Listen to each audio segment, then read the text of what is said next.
Bonjour à tous. Après le suivi BTC, je vous fais le petit suivi Ethereum. Donc bonjour à tous. Bon week-end à tous, suivi ETH. D'accord, Ethereum. Donc là, on est en H1. Donc on va aller en daily rapidement. On va faire un petit récap rapide. Pour ceux qui voient la vidéo par exemple la première fois. Donc là, une hausse du BTC. Un retracement. Donc ça nous donne 1, 2, 3, 4. D'accord. Possibilité d'une 5 bien sûr. Là, prochainement. Donc là, on a corrigé ici par rapport à cette hausse vertigineuse ici de l'Ethereum qui est passé de la zone des 720 dollars en février 2021 où là on a eu une explosion du prix passant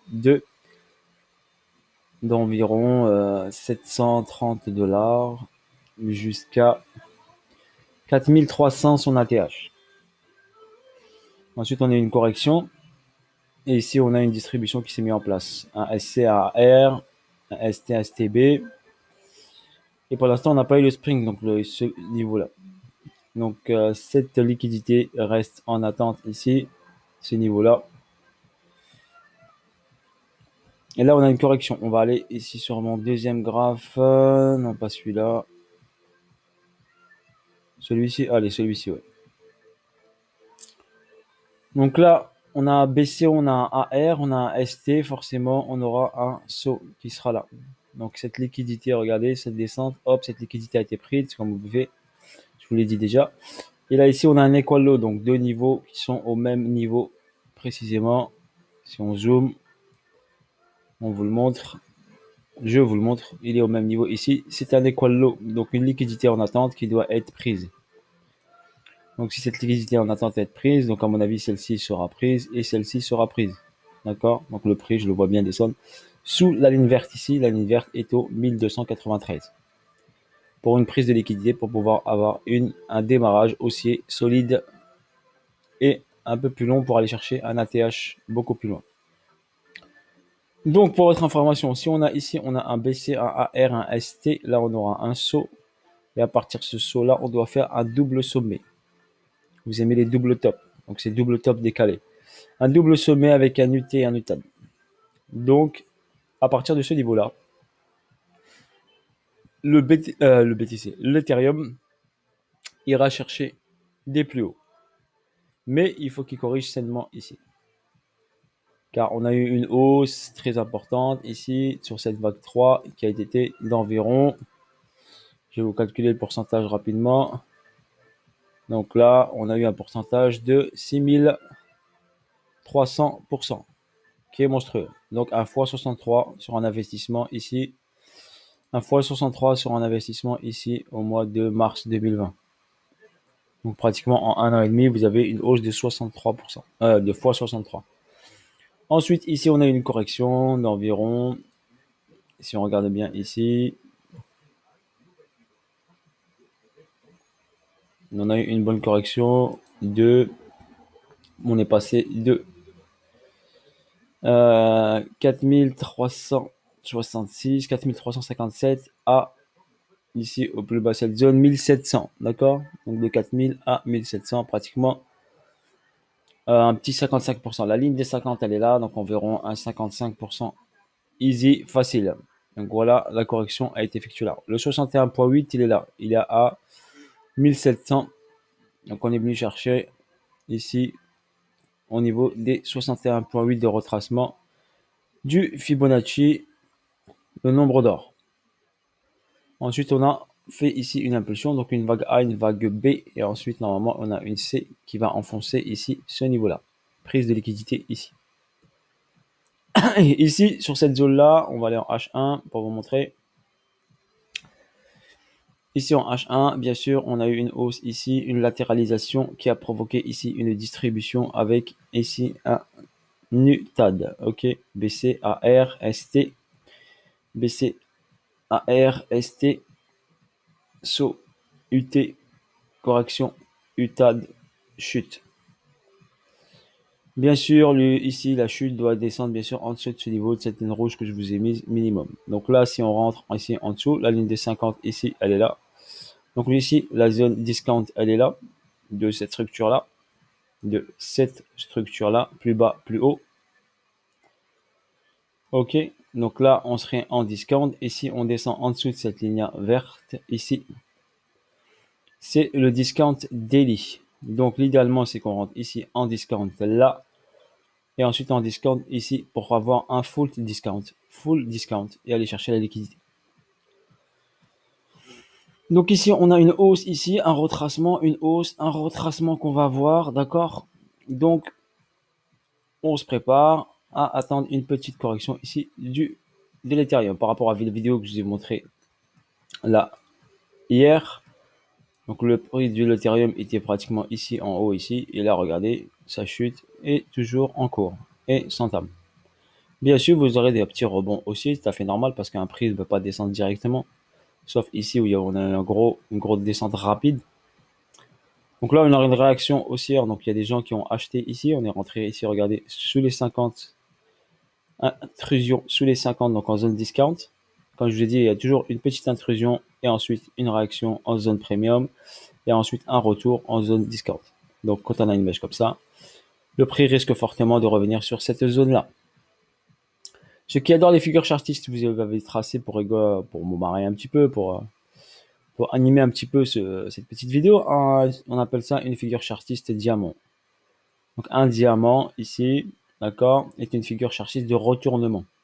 Donc là, vous avez eu bien le retournement sur la figure chartiste diamant.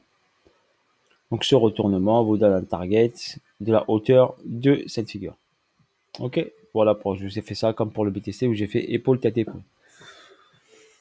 Donc voilà, pour l'Ethereum, donc pour l'instant, ça descend. En ce qui concerne ici, donc la comparaison avec le BTC, regardez le BTC, on compare avec le BTC, on va aller chercher ça en H4, voilà, en H4 ici.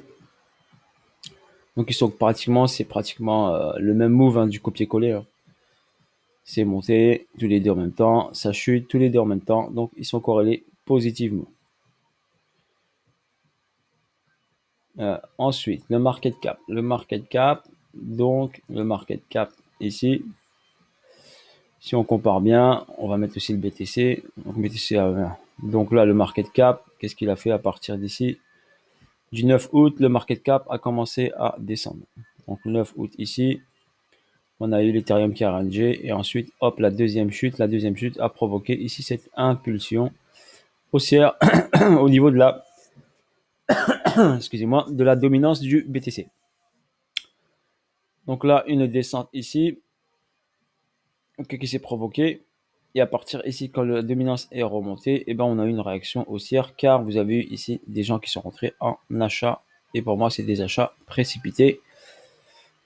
Oui, le prix est descendu. Oui, mais les gens se précipitent trop à appuyer sur le bouton buy. Mais on n'est pas dans une bonne zone d'achat. Donc pour moi, ceux qui sont rentrés là, c'est des amateurs. D'accord? Des amateurs qui sont rentrés. Ce ne sera pas les gros portefeuilles. Ça, je ne pense pas du tout. Donc les gens bien informés ne rentrent pas ici. Les gens mal informés rentrent ici. D'accord? Car ils n'ont pas d'expérience sur les marchés financiers. Ils ont une seule phrase dans leur tête, on va dire, qu'on véhicule souvent, c'est on achète le dips. On achète la chute. Dès que ça chute, on achète le dips. D'accord? Mais on n'achète pas la chute n'importe où. D'accord? On achète la chute, on achète la correction. On va pas dire de chute, c'est une correction. On achète cette correction, on n'achète pas n'importe où, car la correction n'est pas finie. Ok, donc on achète la correction à un certain niveau. Voilà pour votre information. Là, il y a les liquidités ici, des gens qui sont rentrés précipitamment ici. Eh bien, on va les mettre un peu en panique. D'accord? On va les prendre leur liquidité, histoire de les faire paniquer un petit peu. Ça va descendre en dessous de cette ligne rouge. Et ensuite, dès qu'on va prendre cette liquidité, le prix va accélérer vers le bas. D'accord? Et va rentrer en discount. Donc vous aurez une réaction vers le bas, forcément derrière, vu qu'on sera rentré en zone discount, on aura une réaction bien sûr haussière sur la structure. Ici, plus bas, plus haut, mineur. Voilà pour l'Ethereum. Et si on le compare par exemple au gold, donc au gold, regardez, là, ici à partir de là, la corrélation commence à s'inverser. Donc, la corrélation commence à devenir positive entre le gold et l'Ethereum et le Bitcoin. D'accord? Donc, il faudra faire attention un peu, comme je vous l'ai dit, à vos positions. Sur ce, voilà pour l'Ethereum. Bisous à tous. Je vous ferai d'autres vidéos dans la journée ou dans l'après-midi. Dès que j'ai un petit moment, je vous analyserai d'autres actifs. Et je vous fais un petit suivi sur certaines cryptos comme Solana, comme Elrond. D'accord? Restez à l'affût, mettez les notifications, n'hésitez pas à mettre des j'aime, des commentaires, je les lis. Ok, et à bientôt pour de nouvelles aventures. Voilà, n'oubliez pas le projet Zenic, vous avez mon lien de parrainage, vous avez tout ce qu'il faut. Si vous voulez mettre un pied dedans, mettez un pied dedans. Voilà, on ne sait jamais, d'accord, si la blockchain, d'accord, explose et devient le leader mondial, au moins vous aurez un pied dedans, d'accord. Vous n'êtes pas obligé de mettre des grosses sommes, mais vous pouvez mettre un 250 € par exemple, ou un 100 € ou 150 €. C'est le minimum. Ma vidéo, vous pouvez les regarder, vous permet de voir et il y a l'explication sur le projet, d'accord, sur cette blockchain qui, objectif, va tokeniser la ville de Dubaï et tous les Émirats Arabes Unis, ok, et qui va concurrencer le monde entier en étant la blockchain la moins chère en frais. Donc c'est un projet en frais et avec tokeniser le maximum de projets et créer la relation entre les blockchains entre elles. Donc c'est un gros projet. Je vous ferai une petite vidéo explicative si vous voulez à nouveau. Et sur ce, je vous dis bon week-end à tous, bon samedi à tous et à bientôt si j'étais avec vous et à bientôt pour de nouvelles aventures. Ciao ciao.